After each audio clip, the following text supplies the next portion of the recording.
Hello everyone, আমি সুদীপা আবারও একটা নতুন ভ্লগ নিয়ে তোমাদের সামনে হাজির হয়েছি। যেদিনকার ভ্লগটা শেয়ার করছি সেদিনটা ছিল 23শে নভেম্বর 2024। 10টা 50 থেকে ভ্লগটা স্টার্ট করছি, দেখতেই পাচ্ছ। বেশ ঠান্ডা, বেশ ঠান্ডা। তবে এই গরমকালে এই রকম চাদর সোয়েটার মুড়ি দিয়ে ভিডিও দেখতে তোমাদের কেমনই একটা অন্যরকম লাগছে আমি জানি, কিন্তু কিছু করার নেই। এডিটের অভাবে আর আপলোড করার অভাবে এই ভিডিওগুলো অনেক দিন ধরে জমে থেকে গিয়েছে। তাই কিছু করার নেই, এবার পরপর একটা একটা করে আপলোড করতে হবে। তো হঠাৎ করেই ঠান্ডাটা বেশ পড়ে গিয়েছে, আর আমি বই খাতা নিয়ে পড়াশুনো করছি। কি অবাক করা ব্যাপার, তাই না? আমার MA Part 2 এর এক্সাম ছিল তার কয়েকদিন পরেই। তো সেই কারণে পড়াশুনো তো করতেই হবে, আর 4-5 দিন পরে পরীক্ষা। মরণকালে যখন এসে উপস্থিত হয়েছি তখন ওষুধ তো একটু খেতেই হবে। এই পেনটা আমার ভীষণ ফেভারিট পেন, আর সব থেকে দামি পেন আমার জীবনের এটা। আমি ইউজ অ্যান্ড থ্রো পেন দিয়ে লিখতে ভালোবাসি, তবে এই পেনগুলো আমি খুব শখ করেই কিনেছিলাম। যাই হোক, লেখাপড়াগুলো করছিলাম, মানে এই সময় এসে কে লেখে ভাই, আমি লিখি। যাই হোক, কিছু আর করার নেই। লেখাপড়া করতে করতে একবার উঠে এলাম। আমাদের উঠোনে এত এত আলু দেখে তোমরা অবাক হয়ে যেও না। আসলে আমাদের জমিতে তো আলু চাষ করা হয়, তাই এত এত আলু।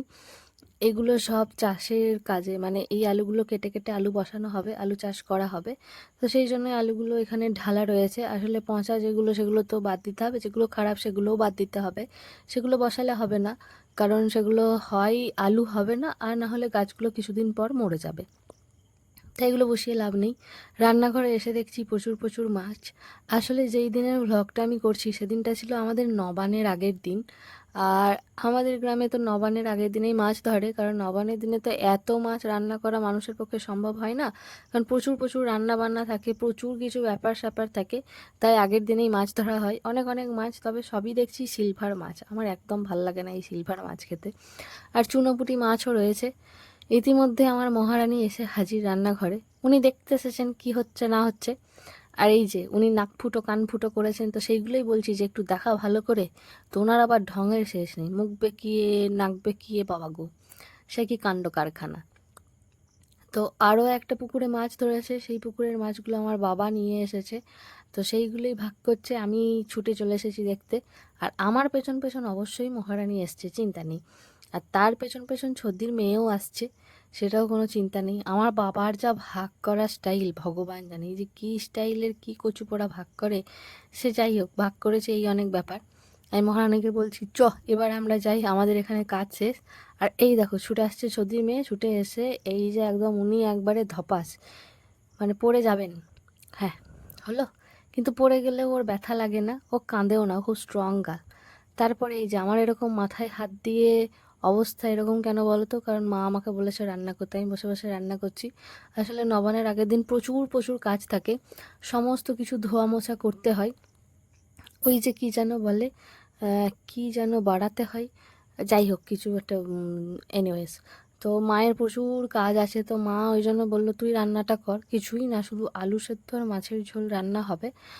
আচ্ছা আচ্ছা, হেঁসেল বাড়াতে হয়, ওই জন্য যা কিছু থাকে তেল ঝাল মশলার কোটো থেকে শুরু করে একদম যা সমস্ত কিছু ঘটি বাটি বালতি হাতা খুন্তি সব ধুতে হয়। তো মায়ের এই সমস্ত কাজ রয়েছে, তাই মা সেই সমস্ত কাজ করছে, আর আমি এদিকে মাছ ভাজছি। মাছগুলো ভাজা হলে তারপরে আলুগুলো তেলে নাড়বো, তারপরে পটলগুলো নাড়বো, তারপরে আমি মাছের ঝোল করব। এই যে আমার চুনোপুঁটি মাছগুলো ভাজা হয়ে গিয়েছে, আর এদিকে মশলা পাকাচ্ছি। ওই চুনো মাছ বা ছোটো মাছ ওইগুলো খেতেই আমার ভীষণ ভালো লাগে। বড় মাছ খেতে ভালো লাগে, কিন্তু ছোট মাছই যেন বেশি ভালো। আর সিলভার মাছ খুব একটা ভাল লাগে না, কিন্তু কিছু করার নেই, দেশি মাছ কম রয়েছে তাই সিলভার মাছই রয়েছে। আর নবানের আগের দিন প্রচুর কাজ থাকে, সবজি কেটে রাখা, তারপর হচ্ছে গিয়ে মশলা করে রাখা, এই সমস্ত কিছু করতে হয়, কারণ নবানের দিন পুজো থাকে, তারপর আরও নানা রকমের যোগাযন্ত্র থাকে। তো সেই সমস্ত কিছু করার পর এগুলো করা খুব দুষ্কর হয়ে ওঠে। এখন তো আমরা সবাই আলাদা আলাদা হয়ে গিয়েছি, আগে যখন একসঙ্গে থাকতাম প্রচুর প্রচুর রান্নাও করে রাখতো, কিছু করার নেই, কারণ আগে তো প্রচুর প্রচুর লোকজন আসতো। এখন লোকজন আসা কমে গিয়েছে, কিন্তু তাও মাছের যে সমস্ত কিছু, মানে মাছ ভেজে রাখা, মাছের টক করে রাখা, বড়ির টক করে রাখা, অনেক রকমের ভাজা করতে হয়, 5 রকম 7 রকম বা 9 রকম, সেই ভাজাগুলো অর্ধেক সিদ্ধ করে রাখা, মানে নুন হলুদ দিয়ে সিদ্ধ করে রাখা, এই কাজগুলো করে রাখে, তাহলে সকালবেলায় রান্না করা সম্ভব হয়। কারণ নবান্নে প্রচুর রকমের রান্না করতে হয়, নানা রকমের ভাজা, সবজি, ডাল, ঝোল, টক সব কিছু। এটা বিকেলবেলায় আমি একটু বসে বসে ঢং করছি। ঢং নয়, কারণ এরপরেই আমাকে কাজে লাগতে হবে। আর এই গেঞ্জিটা কেন এত করে দেখাচ্ছি জানো? কারণ এই গেঞ্জিটা আমি 19 টাকায় কিনেছিলাম, অফারে, কসমো বাজারে। মানে যা টাকা ছিল তার থেকে যেন 90% প্রায় অফে ছিল। 19 টাকা দিয়ে আমি এই গেঞ্জিটা কিনেছি। গেঞ্জিটা ভীষণ ভালো, সত্যিই বলছি। তো এই যে এই ঢং করা শেষ হলেই লেগে পড়তে হবে আমাকে কাজে।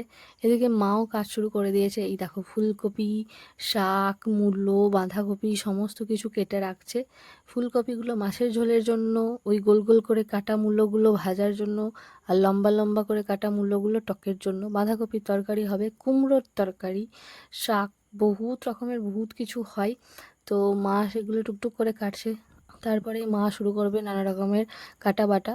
আবার জামা কাপড় ছেড়ে, মানে এই ভাত খাওয়া বাসি জামা কাপড়ে এসব হয় না, কাঁচা জামা কাপড়ে আবার কাঁচা জামা কাপড় পরে রান্না বান্না করবে, মশলা বেটে রাখবে, ভাজা গুঁড়ো মশলা করবে, বহুত কাজ, বাপরে বাপ।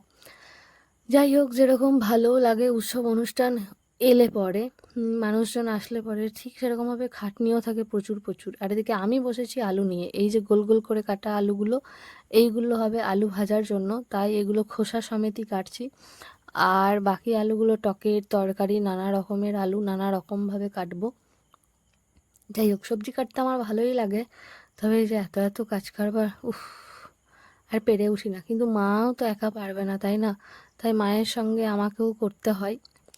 তাও লোকজন অত নিমন্ত্রিত হয় না। আর যেহেতু আমরা সবাই আলাদা আলাদা থাকি, তাই আমাদের আত্মীয় স্বজনও এখন ভাগ হয়ে যায়।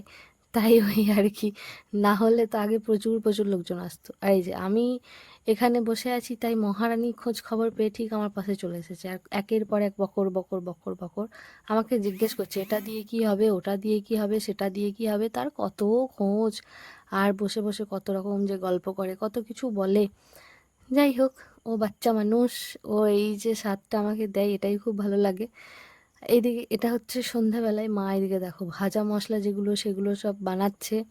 এরপরে আলু সমস্ত কিছু কেটে রাখা রয়েছে, আর এদিকে দেখো এক বাটি তেঁতুল ভেজানো রয়েছে, এগুলো দিয়ে মাছের টক হবে। আর এদিকে দেখো নানা রকমের সব মশলাগুলো ভেজে রাখা রয়েছে, এগুলো বাটা হবে।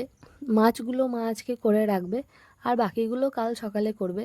তবে ওই যে ভাজার জন্য যেগুলো, সেগুলো হালকা সেদ্ধ করে রাখবে। এদিকে এই সবজিগুলো রয়েছে, এগুলো মা যখন রান্না করবে কাল সকালে তখন ধোবে। এখন আর ধুইনি, শুধুমাত্র কেটেই রেখে দিয়েছে, শীতকাল তো, তাই শুকিয়ে যাওয়ার চান্স নেই।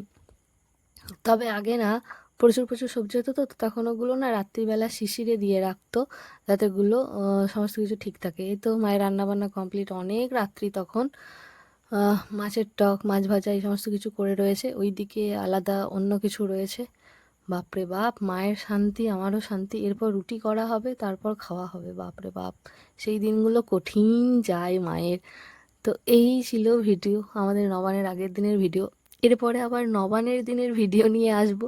জানি এই গরমে নবান্নের ভিডিও দেখতে কেমনই একটা লাগবে, তা কি আর করার, আমি তাই একটু দেখেই নাও।